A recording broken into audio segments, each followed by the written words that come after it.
Hi, I'm Amanda Bromfield, and I'm an artist from the Northern Rivers. I come from Lennox Head. It's the area around Lismore. You would have heard of us up in Lismore with all the floods 2 years ago. I live and I work on Bundjalung country. I studied ceramics at Lismore TAFE, went to ANU and was mentored by Greg Daly. I make a lot of work about women. I tell stories about women, and my art practice is based on the 1970s feminist premise of consciousness raising, and I use a technique of storytelling to create awareness about different issues. So that's where my whole practice comes from, and that's very important to me. So it doesn't matter what topic I'm doing, it's always based on consciousness raising. I have a premise that I try to reduce my carbon footprint whenever I possibly can. So my work is always low-fired and often only fired once. And for those of you who don't really understand what it means, it's that I try to use as little carbon as possible. So if I fire at a lower temperature, it means that I'm not using so much electricity. So I'm reducing my my usage of carbon or fossil fuels. I applied for my residency in 2019. I had just finished my Masters of Fine Arts in Ceramics at the National Arts School in Sydney. And when I finished it, I thought, what do I do next? And I thought, I want to go to Hill End. When we were at NAS, we were encouraged to go and do artist residencies. And being an Australian and I just love artists from the 1940s, 1950s and 60s. And so Margaret Olley fits right in there. And I guess I'm a bit of a fan of Margaret's. Not that my work is anything much like hers, but she's an iconic woman artist in Australia. And I thought, oh God, I'd love to just walk in her footsteps. Literally walk in her footsteps. And I've done lots of research on her and a lot of Australian artists over my time. And I knew that Margaret had spent a lot of time at Hill End. And, I know what a great time she had out there, particularly when she was younger. And she used to stay in Murray's cottage. And I thought, I want to do that. Because my work comes from consciousness raising and telling women's stories, I just thought that's what my art's going to be all about. I'm going to go there, I'm going to Hill End, I'm going to meet these women who live there, and I'm going to look at the artists, the women artists who are there, and look at the history and the geography of the place. And I just wanted to immerse myself. My residency was in February, for the whole month of February in 2021. It was hot. It was also the mouse plague, but I got there. So I was just absolutely thrilled. When I got to Hill End, I found that I just became so involved in the whole community. I got to know the townspeople. I got to know the women in particular and spent a lot of time with them. I walked around the town. I walked up in the hills. I walked along the tracks. I got to know the history and the geography and the people of the town. So I was just totally immersed in the whole of Hill End society. I'd studied it before I even got to Hill End, and then when I got there, I just read books I'd visit the Bathurst Library and I would just learn more and more about the history.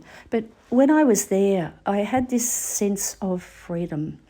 And every morning there was birds singing. I'd watch the sunrise from the veranda of Murray's cottage. I'd take my cup of tea out there and watch and listen and watch the passage of the sun into the garden. And I felt alive, I felt free, and I also got this great sense of place and belonging. And so I felt that I had become part of the Hill End landscape, part of the gold landscape, Australian history, Australian gold. And I was also part of the art history as well. There was Jean Bellette and there was Margaret Olley, from the late 1940s into the 50s and that, who were there living at Hill End.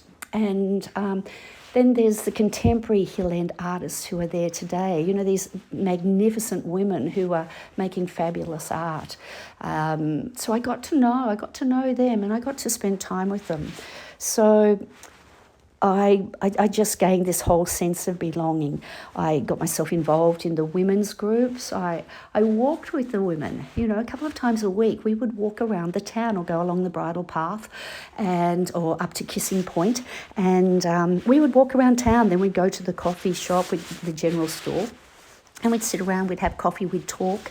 I would go to the yoga in the hall, which was on twice a week, and just do yoga with these fabulous women there. So I became part of the town, part of the women's community. It was also part of national parks as well, because every day I was seeing what was going on with national parks. I even left my heart there. I feel like I've gained good friends there. People who told me things, invited me into their homes, made me food, spoilt me, told me about their lives and, you know, their confidences. And I was embraced and I was welcomed into that community. And from that, I just have a feeling of pride for Hill End, a feeling of love and friendship and trust. When I was doing my exhibition, I thought one of the really important things was to look at the belonging of it, you know, for me to belong to Hill End and what it meant to actually belong to Hill End, and also to create a sense of place, and a sense of place that a viewer, anyone looking at my work, would go, oh wow, you know, there is a sense of place. I see that in the work. And so the materiality was really important to me. I used the local earth.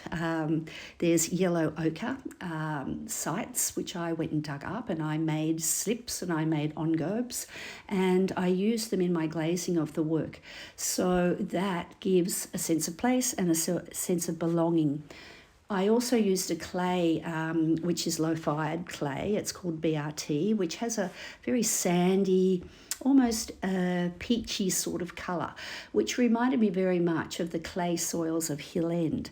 So by combining the natural ochres and also using a clay type, I was able to, for me, recreate this belonging of Hill End and this sense of place for Hill End.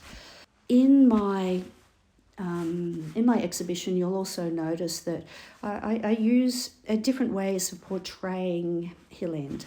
I have a video which I filmed with the local people. Said, yeah, okay, that's fine. We'll let you film us. And so that's the story. And I do performance, and so I love dressing up. And there's a beautiful woman in Hill End called Lorraine. And Lorraine's family has been there for generations at Hill End. In fact, they're continuous generations. I think it's about 4 or 5 generations. And they've lived in the same house. And Lorraine has always dressed up and done tours, dressed up in the old-fashioned clothes. So she lent me her clothes, and I was actually able to do a bit of a performance, which is on that video.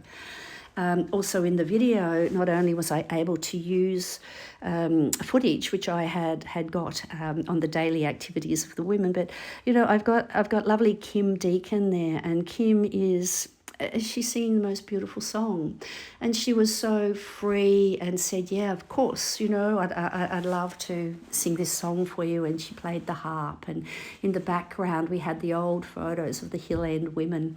So, you know, I was able to use people from Hill End. I was able to, you know, use their artworks to help me tell the story as well.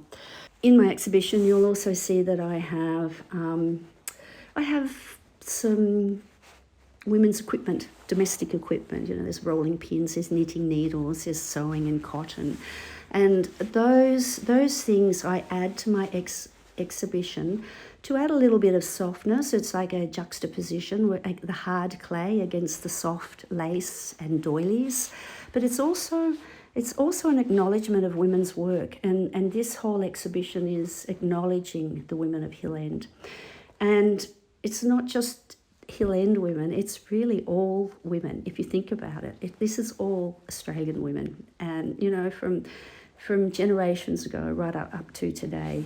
So the those little added extras, which are not clay, are it's my thank yous. It's my acknowledgement to these women who've never been acknowledged, because history's always been about men. It's always been written by men for men, and it's called history. So this work is very much a herstory, and it's telling the story of these women. So for me, the processes and the materiality is very important within my actual body of work. I also use the vessel. There's a reference to, in art history, there's a reference to a woman as a vessel. And so I use a jug or a pitcher or a vase, and it's sort of that hourglassy sort of shape of a woman. So a lot of my works are painted on vessels. And one of the things that I have done to acknowledge the artist is I've used a jug or a vase or a pot, and I have recreated one of their paintings. Or if it's Margaret Ollier, I've got on one of the pots there's 2 paintings. So what I've done is I've recreated one of their paintings, and that is a way of acknowledging the artist at Hill End as well, the female artist there. So I've got a whole lot of things that I put together to recreate basically the lives of the Hill End women. My glazes, you'll notice that they're really quite bright. I use a lot of purple and a lot of yellow, and that's referencing the native wildflowers. While I was there was a lot of yellow flowers out. I went up to Bald Hill quite a lot, and I would look at the beautiful view, which you'll see in the video. But there was a lot of wildflowers while I was up there. And you've also got the Patterson's curse. So the purple and the yellow. And so you can juxtapose those two. Then the green, the beautiful greens that came from the grasses and also the leaves of the trees. For me, it's very much the retelling of the gold history at Hill End and slanting it to the importance of women. And so, as I just said, it's very much a herstory. I'm trying to rewrite history by acknowledging these women, the everyday women and the artist women who are past and present women who are living in Hill End. And I want to acknowledge the hardships of these women. I want to acknowledge their successes. So, this is a celebration of the women. And it comes from me, from my heart, from my love. And it's a love of those women from Hill End. It's a love of the place. It's a love of the history. It's a love of the art history. So there's so many different dimensions that go into this body of work. I'm very proud of it. And I just love it because my heart's in there.